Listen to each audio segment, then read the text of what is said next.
Capítulo 12. Por compromisso divino. A única posição onde você realmente poderá se realizar como mulher é como auxiliadora idônea de seu marido. Quero, entretanto, que saibais ser Cristo o cabeça de todo homem, e o homem o cabeça da mulher, e Deus o cabeça de Cristo. 1 Coríntios 11:3. Porque o marido é o cabeça da mulher, assim como Cristo é o cabeça da igreja, sendo este mesmo o salvador do corpo. Efésios 5:23. Seu marido, inútil como aparenta ser, foi compromissado por Deus para ser o seu oficial superior na cadeia de comando. Sua posição abaixo dele é onde Deus lhe colocou para sua segurança física, espiritual e emocional. É a única posição onde você encontrará a verdadeira realização de ser mulher. Não se preocupe com a qualidade da liderança dele, porque ele está debaixo da supervisão de Cristo. Ele irá responder a Deus como ele liderou a sua tropa. Você responderá a Deus sobre como você obedeceu àquele que ele colocou acima de você. É necessário fé em Deus para acreditar quando tudo que você vê é alguém carnal liderando você, para Deus sabe onde. Em toda essa conversa de ser submissa a seu superior, lembre-se disso. Deus está focalizando nossa atenção no modelo celestial. A ênfase não é na mulher sendo submissa ao homem, mas sim em como a mulher mostra, aqui na Terra, o celestial modelo do filho submisso ao pai. Ele não é cristão, você diz. A palavra de Deus define a autoridade final. Seu marido é seu cavalheiro na armadura de Deus. Mesmo que a armadura dele pareça um pouco enferrujada e sem brilho, ela continua sendo a armadura de Deus. Você estará segura e coberta em tudo.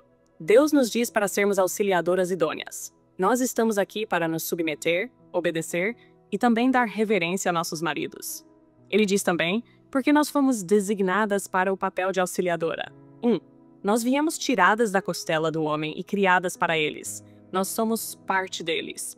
Porque, na verdade, o homem não deve cobrir a cabeça, por ser ele imagem e glória de Deus, mas a mulher é glória do homem. Porque o homem não foi feito da mulher, e sim a mulher do homem. Porque também o homem não foi criado por causa da mulher, e sim a mulher por causa do homem. 1 Coríntios 11, 7, 9, 2. Nossa posição em relação aos nossos maridos é a imagem do grande mistério, de Cristo e a Igreja. Nós, como corpo de Cristo, somos para ele a cabeça viva, não há outro modo. Quero, entretanto, que saibais ser Cristo o cabeça de todo homem, e o homem, o cabeça da mulher, e Deus o cabeça de Cristo. 1 Coríntios 11, 3. Grande é este mistério, mas eu me refiro a Cristo e a Igreja, e a esposa reverencia o marido. Efésios 5, 32, 33. Deus nos diz por que nossos maridos são para ser aqueles que governam a casa. Deus explica por que nunca é a sua vontade que a esposa comande. 1. A queda em pecado foi causada pela vulnerabilidade inata da mulher. Porque primeiro foi formado Adão, depois Eva. E Adão não foi iludido, mas a mulher, sendo enganada, caiu em transgressão. 1 Timóteo 2, 13 e 14. Por ser ele, o homem, a imagem e glória de Deus, mas a mulher é a glória do homem. 1 Coríntios 11, vers 7. 2. Maldições foram colocadas sobre a culpa da queda. E a mulher disse, multiplicarei sobremodo os sofrimentos da tua gravidez. Em meio de dores darás à luz filhos. O teu desejo será para teu marido, ele te governará. Gênesis 3, 16. Era o plano de Deus, antes da queda, que o desejo da mulher fosse para seu marido, e ele a governaria. Esse relacionamento não era punição, mas depois da queda, isso poderia ser uma fonte de sofrimento para a mulher. Deus criou a mulher para ser uma auxiliar do homem, um homem sem pecado. Agora, que ela liderou ele para o pecado, ela continuaria a ser auxiliar.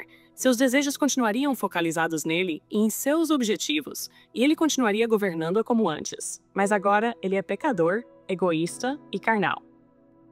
Limitações colocadas por Deus. Deus expressou de maneira clara e segura o mandamento quando nos disse: E não permito que a mulher ensine nem exerça a autoridade de homem. Esteja, porém, em silêncio. 1 Timóteo 2, 12. Eu chamo a atenção para o argumento da carta que lemos no capítulo 5. Eu tenho sido abençoada profundamente por mulheres falando no púlpito. Eu não consigo entender como Deus poderia mover tão profundamente uma mulher que não está de acordo com a sua vontade. A concepção argumentativa desta mulher era que a única razão que Deus poderia ter para proibir as mulheres de pregar seria porque elas não são boas nisso. Ela estava sendo abençoada por mulheres ministrando. Entretanto, em seu pensamento, As palavras da Bíblia não podiam ser as palavras de Deus. Ou, possivelmente, a palavra de Deus não se aplicaria a nós hoje, ou talvez não tivesse sido traduzida de maneira correta. O que ela não entendia é que, no fundo, é que mulheres podem ser eficazes nos ministérios públicos. E Deus disse que elas não fizessem isso. Não é uma questão de ser qualificada, é uma questão de ter sido autorizada. Deus estabeleceu uma ordem para o lar, uma cadeia de comando que é consistente com a natureza íntima do homem e da mulher. É uma ordem vinda do trono do céu. Isso é saudável. O melhor para a criação dos filhos e para o bom relacionamento marital. Para a mulher que se torna canal de bênçãos espirituais, é colocar-se na posição de não capacitada, pois não foi para isso que foi criada. Se ela efetivamente colocar-se no lugar do marido, que é ineficiente como líder, isso faz tudo muito mais errado. Fazendo isso, ela se torna, como a Bíblia diz, usurpadora da autoridade do homem, usurpando a glória, usurpando a honra, usurpando o controle, usurpando a liderança. Isso é, ela está fazendo o que o marido deveria fazer e está tendo o reconhecimento que ele deveria ter. Isso é o inverso do que Deus planejou para machos e fêmeas. Conservem-se as mulheres caladas nas igrejas. 1 Coríntios 14:34. Paulo deu este mandamento no Novo Testamento, antecipando-se àqueles que poderiam dizer que esta ordem a respeito das mulheres era unicamente para uma cultura específica e não para aplicação universal. Ele aponta para o fato de não haver nada novo ou único a respeito dessa ordem, porque a lei dos judeus já havia feito essa distinção centenas de anos atrás. Deus usou um precioso espaço de sua santa palavra para nos tentar fazer entender a extrema importância desse ponto, sobre o qual nós temos sido tristemente enganadas. O cristianismo moderno tem arrastado a mulher na perversão de sua natureza, permitindo e até mesmo encorajando-as a serem autoridades espirituais sobre os homens. O fruto dessa doutrina falsa é evidente nas mulheres infelizes e nos homens insatisfeitos dos casais de nossa geração. É um assunto vergonhoso as estatísticas que mostram que os casais cristãos não estão em situação familiar diferente da população de modo geral. Se, porém, querem aprender alguma coisa, interroguem em casa seu próprio marido, porque para a mulher é vergonhoso falar na igreja. 1 Coríntios 14:35. Vergonha. Vergonha. Vergonha, sim. Isso é vergonha. O livro Comentário Bíblico de Henry sobre Mateus diz: vergonha é uma reflexão difícil que ocorre na mente por haver feito algo indecente. O que é mais indecente para uma mulher do que sair fora dos planos de Deus para ela? E sobre Débora? A Bíblia quer dizer apenas o que está escrito. Mesmo assim, em outras passagens como essa, em que se fala da posição da mulher na cadeia de autoridade, os nossos atuais escribas, fariseus e hipócritas têm tentado explicar completamente. Muitas vezes têm ouvido ou lido a refutação. E Débora, que foi juíza em Israel? Se você realmente ler a história, saberia que o texto mostra muito sobre o fato de que os homens estavam envergonhados por permitirem a uma mulher um lugar proeminente. Não há dúvida de que Débora executou seu trabalho muito bem, que ela salvou Israel, que Deus a usou. Esse é exatamente o ponto. Quando os homens permitiram uma mulher ter todo o poder e desenvolver o trabalho com sucesso, isso resultou em vergonha para a nação de Israel. Débora sabia que este era o caso e alertou os homens sobre isso.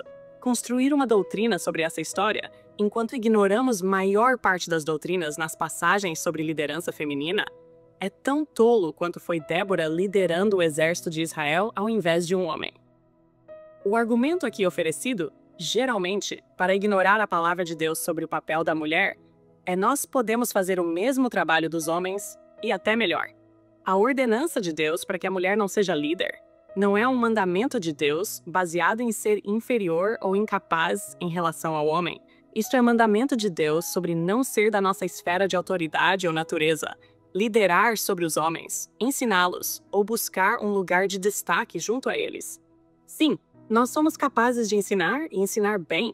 Eu estou ensinando você, mas este livro não foi escrito para homens. Ele é escrito por uma mulher mais velha, ensinando as mais novas a obedecerem a Deus e seu marido, exatamente o que Deus manda fazer em Tito 2:3-4. Quantas mulheres idosas, semelhantemente, sejam sérias em seu proceder, não caluniadoras, não escravizadas a muito vinho. Sejam mestras do bem, a fim de instruírem as jovens recém-casadas a amarem ao marido e aos seus filhos. E quanto a Priscila e Áquila? Os partidários dessa falsa doutrina nos chamam a atenção para o ministério de Priscila e Áquila, como se a inclusão de uma mulher com seu marido, de alguma forma, negue centenas ou mais de doutrinas contrárias. Embora seja mencionada 5 vezes na Bíblia, Priscila nunca é mencionada sozinha. Ela está sempre com seu marido, assim como estou com o meu. Quando meu marido vai falar em algum seminário sobre família ou criação de filhos, eles normalmente anunciam-nos Mike e Debbie Pearl. Ele sobe no púlpito e prega, enquanto eu me sento na audiência e dou apoio a ele. Ele às vezes me chama publicamente para responder perguntas sobre a disciplina de filhos ou aulas em casa, mas eu nunca ensinei doutrina publicamente para homens ou mulheres. Eu aconselho mulheres e tenho sempre bem certo se meu marido tem bastante descanso, alguma coisa boa para comer e é capaz de saber onde está e o que vai fazer depois. Ele, com frequência, pergunta a minha opinião sobre os assuntos e eu o ajudo a formular ideias e discutimos pontos a respeito do seminário. Meu trabalho é dar suporte ao dele, assim como eu tenho certeza era o caso de Priscila.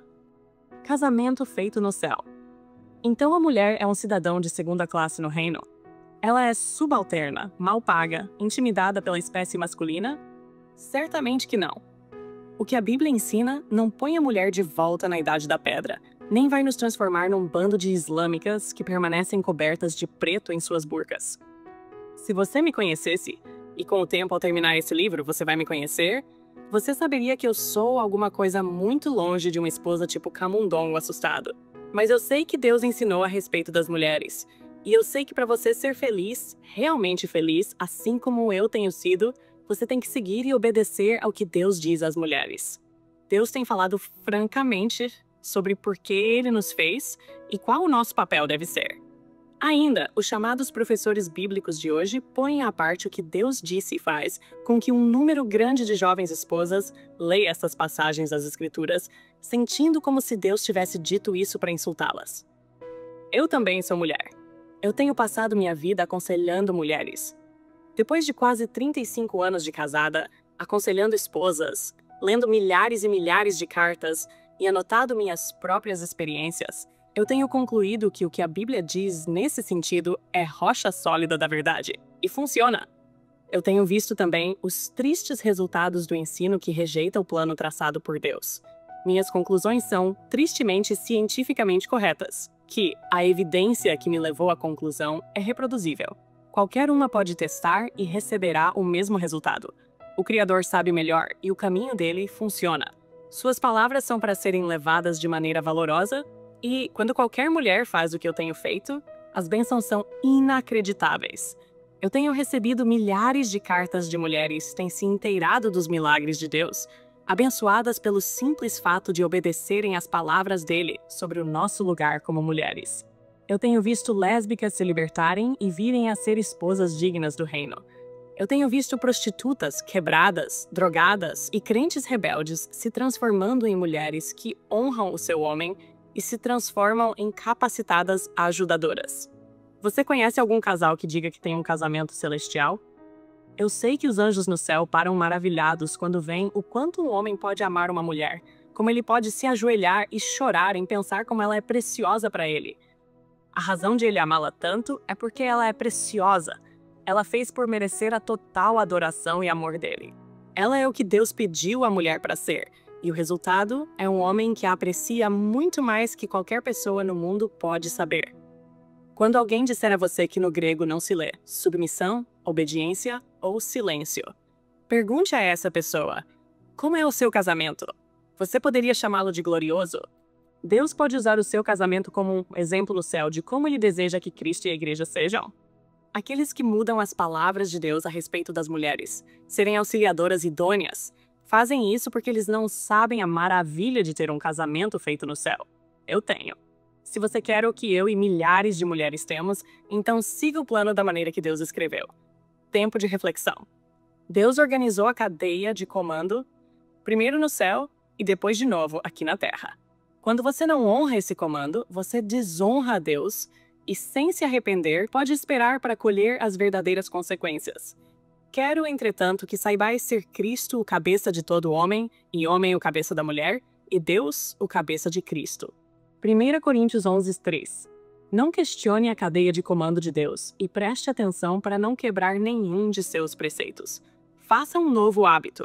Comece pensando e agindo como se o seu marido fosse o cabeça da companhia e você a secretária. Procure caminhos para ajudá-lo na sua posição de comando. Características de uma auxiliadora idônea. Ela teme a Deus. Ela acredita no que Deus escreveu do jeito que ele escreveu. Ela considera a sua posição como auxiliadora idônea do comandante, um privilégio. Levando Deus a sério. Faça uma lista para cada dia da semana. Segunda-feira, escreva 3 coisas novas que você pode acrescentar à sua vida e que fará você mais preciosa para seu marido. Terça-feira, liste 3 coisas que você pode fazer que irão ajudar seu marido. Quarta-feira, escreva 3 coisas que você pode fazer e que serão um encorajamento para ele. Quinta-feira, anote 3 coisas sobre a sua aparência que você pode mudar e ele com certeza vai gostar. Sexta-feira, faça uma lista de 3 coisas que você pode fazer que irão dar prazer a ele. Sábado, escreva 3 coisas que você pode fazer, tempo íntimo juntos, por exemplo, que o farão se sentir o homem. Domingo, planeje 3 maneiras que você possa respondê-lo na frente dos outros que vão mostrar seu coração que respeita e honra ele.